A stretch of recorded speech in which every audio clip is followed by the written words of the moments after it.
नमस्कार, मेरा नाम है सोनाली। आज हम बात करेंगे कोविड-19 के बढ़ते मामलों के बारे में। भारत में कोविड-19 के मामले एक बार फिर से बढ़ते देखे जा रहे हैं।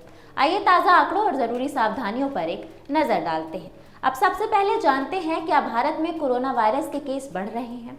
मंगलवार यानी 3 जून 2025 की सुबह तक कुल एक्टिव मामलों की संख्या 4026 तक पहुंच गई है। स्वास्थ्य एवं परिवार कल्याण मंत्रालय के अनुसार पिछले 24 घंटों में 5 मरीजों की मौत हो गई है। यह मौतें केरल, महाराष्ट्र, तमिलनाडु और पश्चिम बंगाल में दर्ज की गई हैं। बताया जा रहा है सभी मरीजों में पहले से ही स्वास्थ्य संबंधी समस्याएं थी। केरल में 1435 की संख्या के साथ एक्टिव मामलों की लिस्ट में सबसे ऊपर है। वहीं महाराष्ट्र 873 एक्टिव मामलों के साथ दूसरे स्थान पर है, जबकि दिल्ली में 443 एक्टिव मामलों के साथ तीसरे स्थान पर है। जनवरी 2025 से अब तक कुल 3961 मामले और 32 मौतें दर्ज की गई हैं। हालांकि इस पर विशेषज्ञों का कहना है कि घबराने की जरूरत नहीं है, क्योंकि संक्रमण की मौजूदा लहर से अस्पतालों पर अधिक बोझ पड़ने की आशंका नहीं है। भारत में अभी कौन से वेरिएंट एक्टिव हैं? भले ही हजारों की संख्या थोड़ी चिंताजनक लग रही है, लेकिन ये आंकड़े 1.4 अरब की आबादी वाले देश में कम लग सकते हैं। लेकिन सावधानी तो जरूरी है। पिछले कुछ हफ्तों में कोविड के मामलों में बढ़ोतरी देखी गई है, लेकिन ज्यादातर मामले हल्के हैं। अब तक 2188 लोग ठीक होकर अस्पताल से छुट्टी पा चुके हैं, जिस पर विशेषज्ञों का कहना है कि ये नई लहर 2 नए कोरोना वायरस वेरिएंट NV 1.8.1 और LF.7 के कारण आई है, जो ओमिक्रॉन JN.1 वेरिएंट के म्यूटेशंस हैं। स्वास्थ्य मंत्रालय के तहत गठित भारतीय SARS-CoV-2 जेनोमिक्स कंसोर्टियम के आंकड़ों के अनुसार दोनों भारत में ही पाए गए हैं। क्या हमें घबराने की जरूरत है?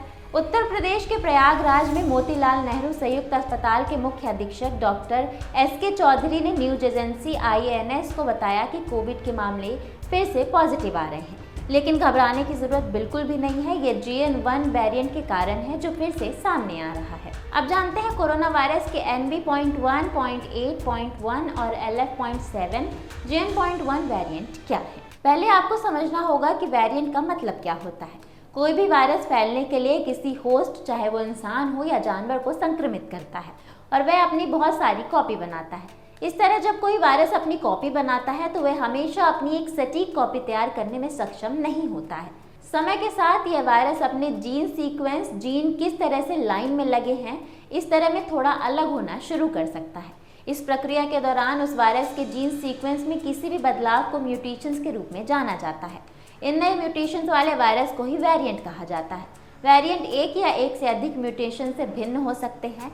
NV.1.8.1 और LF.7 दोनों कोरोना के JN.1 वेरिएंट में बदलाव होने से बने हैं, यानी वो उपवंशावली है। कोविड-19 से निपटने का तरीका फिर भी सावधानी बरतना जरूरी है, खासकर कमजोर लोगों के लिए। उच्च रक्तचाप, मधुमेह, हृदय रोग, मोटापा, गुर्दे की बीमारी और 60 साल से ज़्यादा उम्र वाले लोग कोविड से ज़्यादा प्रभावित हो सकते हैं। ऐसे लोगों को मास्क पहनना, हाथ धोना और भीड़ भाड़ वाली जगहों से बचना चाहिए। विश्व स्वास्थ्य संगठन की पूर्व वैज्ञानिक डॉक्टर सौम्या स्वामीनाथन कहती है कि हाल की प्रतिरक्षा मददगार है, लेकिन कमज़ोर लोगों को बूस्टर डोज की ज़रूरत हो सकती है। समस्या यह है कि देश के कई हिस्से, खासकर शहरी क्षेत्रों में कोविड टीके और बूस्टर आसानी से उपलब्ध नहीं है। सरकार को टीकों और नैदानिक किटों का भंडार सुनिश्चित करना होगा। सार्वजनिक और निजी अस्पतालों को मेडिकल ऑक्सीजन, बिस्तर और स्वास्थ्य कर्मियों को उपलब्धता सुनिश्चित करनी होगी। कोविड-19 की पिछली लहरों से सबक लेते हुए पारदर्शिता बहुत ज़रूरी है। पहले की तरह संक्रमण या मौतों के आंकड़े छिपाने से बचना होगा। केंद्र और राज्य सरकारों को पारदर्शी और कुशल रवैया अपनाना चाहिए। तैयारी में कोई कमी न रखें। आप इस बारे में क्या सोचते हैं, हमें कमेंट्स में ज़रूर बताएं। तब तक के लिए धन्यवाद।